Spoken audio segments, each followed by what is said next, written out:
Good afternoon. আমার নাম AG ওসপ্রি, আমি অক্সফোর্ড ইউনিয়নের সেক্রেটারি। আমি একটা ছোট প্রশ্ন করব।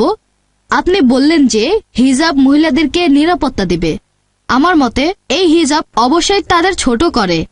যদি কোনো মহিলা এভাবে চিন্তা করে, এটার উত্তরে কি বলবেন? আপনার প্রশ্নটা যেন কি? আপনি আপনার লেকচারে হিজাবের কথা বললেন যে এটা নাকি মহিলাদের নিরাপত্তা দেবে। এখন একজন মহিলা যদি হিজাব পরার সিদ্ধান্ত নেয়, সেখানে তাহলে সে মহিলাকে ছোট করা হচ্ছে। বোন, সুন্দর প্রশ্ন করেছেন। আমি বলেছিলাম যে মহিলারা হিজাব পালন করবে।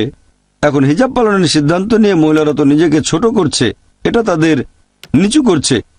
পবিত্র কোরআন পড়লে দেখবেন কোরআন এবং ইসলাম এই হিজাবের বিধান দিয়েছে। তার মানে মহিলারা শরীর ঢেকে রাখবে, যে অংশটা দেখা যাবে সেটা হচ্ছে মুখ আর কবজি পর্যন্ত হাত।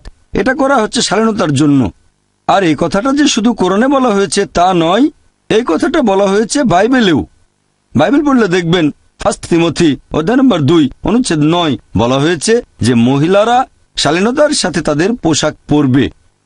তাদের পোশাক হবে ভদ্র এবং তারা চুলে বড় খোপা করবে না, চুলে স্বর্ণ বা মুক্তা দেবে না। এরপর আরো বলা হয়েছে 1 করিন্থিয়ান্স অধ্যায় নম্বর 11 অনুচ্ছেদ 5 ও 6, যে মহিলা মাথা ঢেকে রাখে না সে নিজেকে অসম্মান করে, তার চুল কেটে দেওয়া উচিত।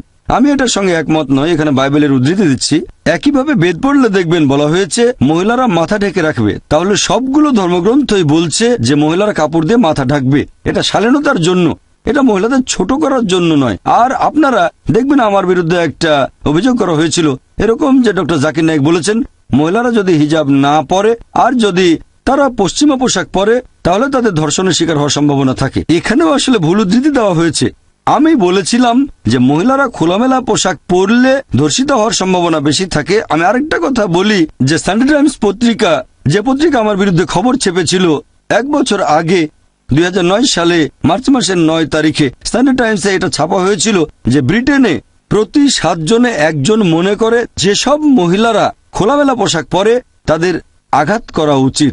দুঃখিত, আমি এটার সঙ্গে একমত নই। এটা একটা পরিসংখ্যান যেটা দেওয়া হয়েছিল সানডে টাইমস পত্রিকায় 2009 সালে মার্চ মাসের 9 তারিখে, যে ব্রিটেনে প্রতি 7 জনে 1 জন ব্রিটিশ মনে করে যে মহিলারা খোলামেলা পোশাক পরে তাদের আঘাত করা উচিত। এর সঙ্গে আমি একমত নই।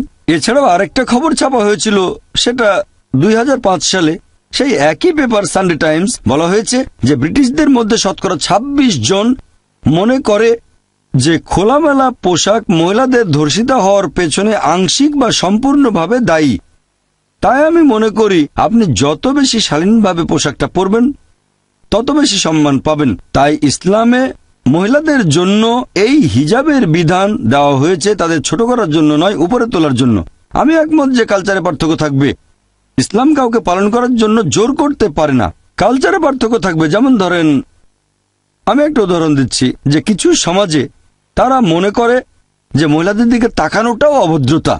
কিছু সমাজ মনে করে তাকালে কোনো সমস্যা নেই, তবে কোনো মহিলাকে স্পর্শ করলে অভদ্রতা। আবার কিছু সমাজ মনে করে হ্যান্ডশেক করলে কোনো সমস্যা নেই। কিছু সমাজ মনে করে চুমু দিলেও সমস্যা নেই। কিছু সমাজ মনে করে একটা ছেলে আর একটা মেয়ে নিজের ইচ্ছা যা কিছু করতে পারে, সমস্যা নেই। তাহলে এক এক সমাজে এক এক কালচারে এক এক রকম নিয়ম কানুন দেখতে পাবেন। একবার গিয়েছিলাম আমেরিকায় একটা লেকচার অনুষ্ঠানে।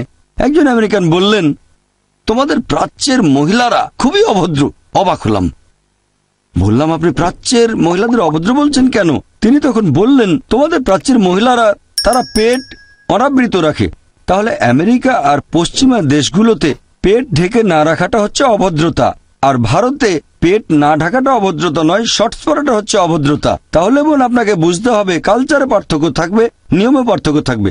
ইসলাম জোর করতে পারে না পালন করার জন্য। পবিত্র কোরআনে পরিষ্কার বলা হয়েছে সূরা বাকারা অধ্যায় 2 আয়াত নম্বর 256, দিনের ব্যাপারে কোনো জবরদস্তি নেই। তবে যদি একজন মহিলা হিজাব পালন করতে চায় কারণ তারা মনে করে যে এভাবে শালীন থাকবে, সম্মান পাবে, আমার মতে অন্য মহিলাদের দ্বিমত হওয়া উচিত না। আমি যখন যুক্তরাজ্যে গিয়েছিলাম তখন হাজার হাজার মহিলাকে দেখেছি আমি, যারা মাথা ঢেকে রেখেছে। তারা মনে করে এতে মর্যাদা বাড়ছে, কারণ হচ্ছে শালীনতা। আশা করি উত্তরটা পেয়েছেন।